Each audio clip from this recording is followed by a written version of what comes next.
Hello বন্ধুরা, তো তারাপীঠ এসেছিলাম। তারাপীঠে এসে এই যে মার্কেটটা একটু ঘুরে দেখছি। আর কত লোক দেখো, কত ভিড়।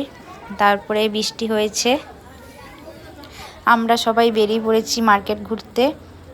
আর এখান থেকে চলে যাব তারাপীঠে আর একটা পবিত্র স্থানে, তো যেটা হলো বামদেব বাবার সমাধি ও মহাশ্মশান। আর দেখতেই পাচ্ছ চারিদিকে হোম যজ্ঞ হচ্ছে, দেখতেই পেলে বাবারা এখানে বসে আছে।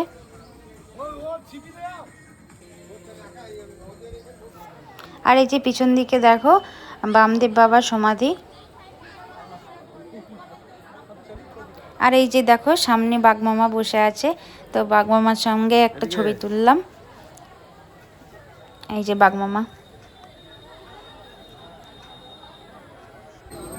তো আজকের মতন ঘোরা হয়ে গেল, টাটা। সবাই ভালো থাকবে, কেমন হয়েছে তোমরা জানাবে।